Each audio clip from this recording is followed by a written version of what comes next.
Quais são as evidências da verdadeira conversão de uma pessoa?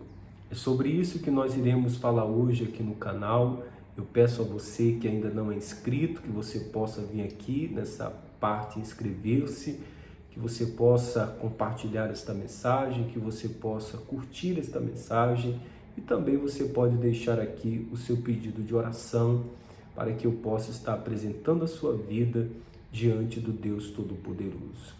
Nós vamos aprender hoje sobre as evidências de uma pessoa que é convertida, o seu comportamento, a sua maneira de falar, o seu proceder, no seu dia a dia. Estaremos falando sobre isso e eu creio que Deus, através do Espírito Santo, Ele vai falar ao seu coração.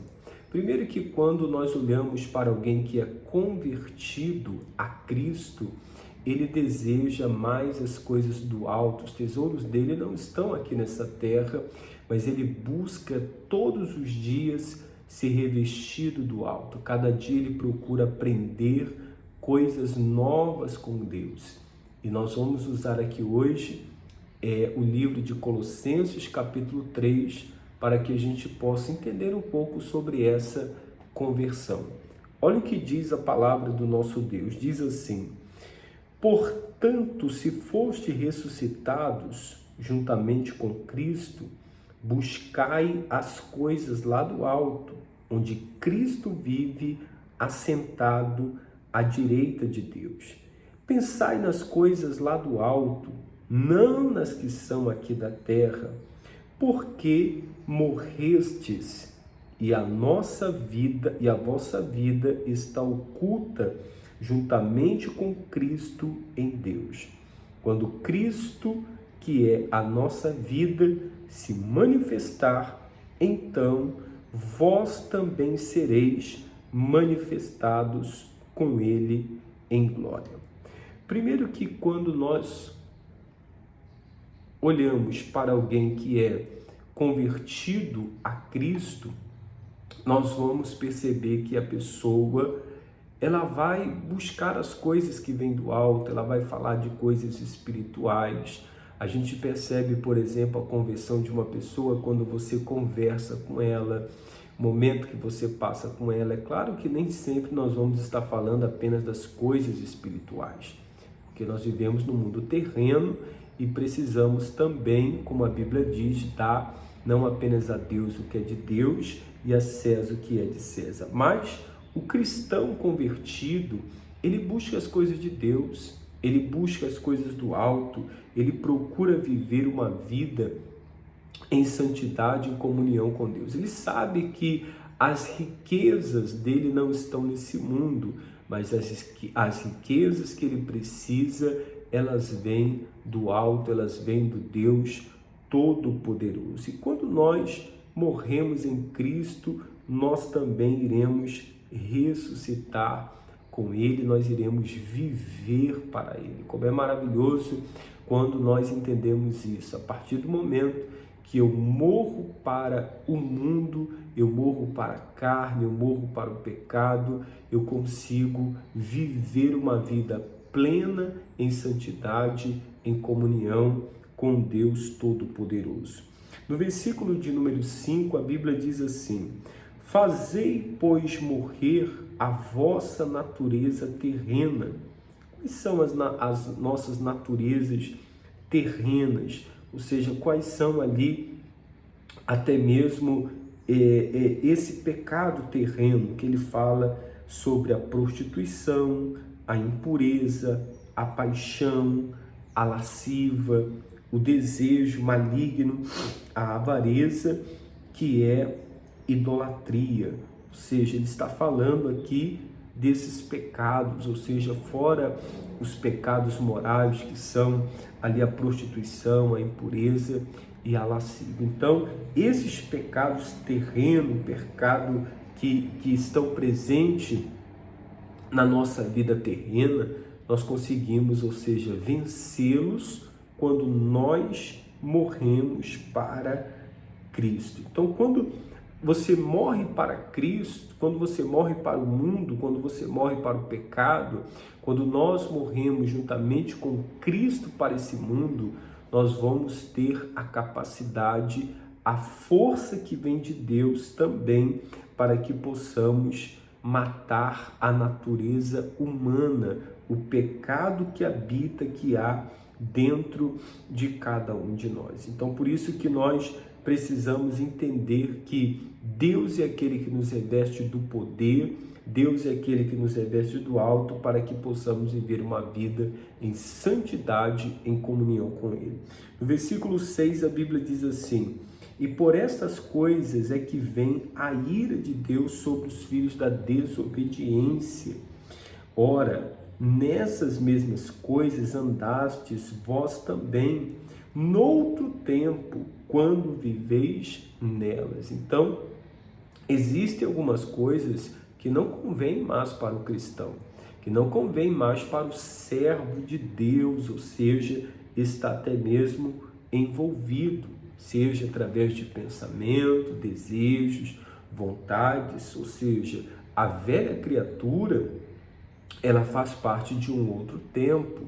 Por isso que Paulo disse: esquecendo-me das coisas que para trás ficam, eu avanço para aquelas que estão diante de mim. Então, nós precisamos entender que a velha criatura, quando nós somos, por exemplo, batizados, ela é morta, ela é sepultada. Por isso que o batismo significa sepultamento.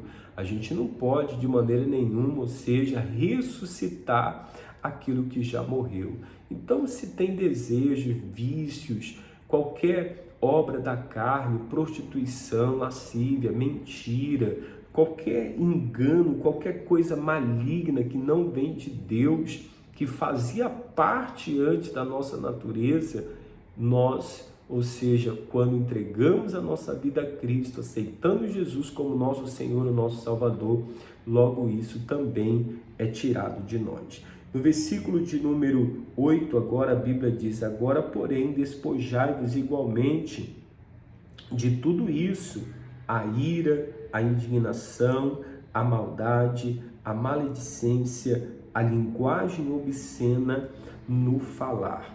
Então nós precisamos também entender que existe alguns pecados que estão ligados aí, ou seja, até mesmo os pecados sociais, a pessoa desejar mal ao outro, a pessoa, ou seja, ela praticar esses pecados que estão ligados, por exemplo, ao temperamento da pessoa, a algumas ações sociais, ou seja, da pessoa, o modo que a pessoa se comporta, a maneira que a pessoa age, aquilo que sai da nossa boca, aquilo que de repente está presente na nossa vida, que mexe com o nosso temperamento. Às vezes a pessoa vai dizer assim: ah, mas eu não tenho sangue de barata. É verdade, você tem o sangue de Cristo agora, então você não pode agir da mesma forma. Hoje em dia, quando alguém te irrita, quando de repente alguém faz alguma coisa contra você, o seu comportamento, a sua atitude, o seu proceder agora é diferente. Você não age mais como você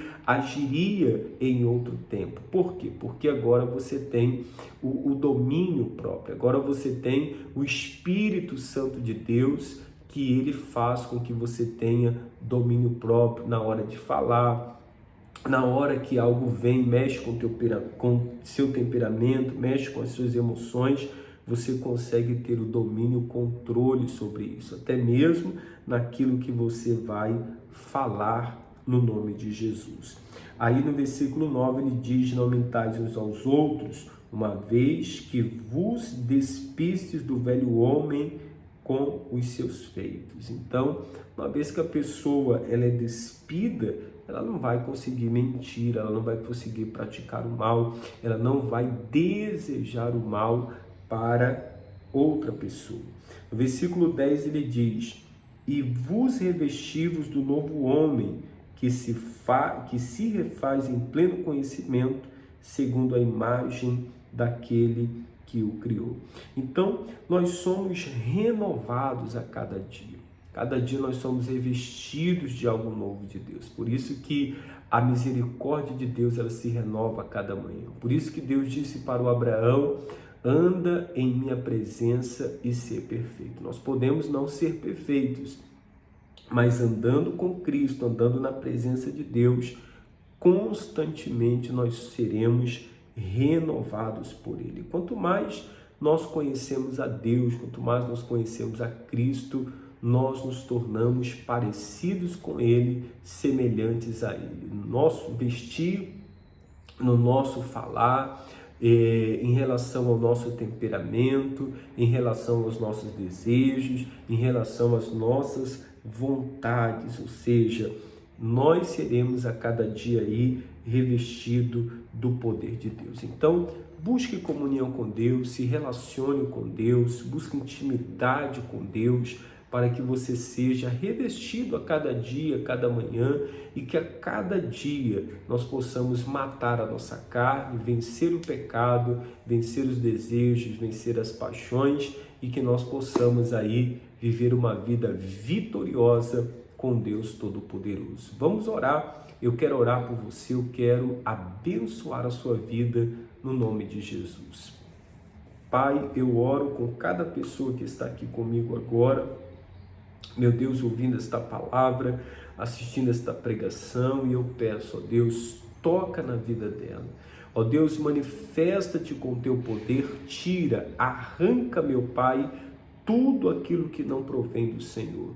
Que toda e qualquer obra maligna, que toda e qualquer ação do diabo que está na nossa vida saia.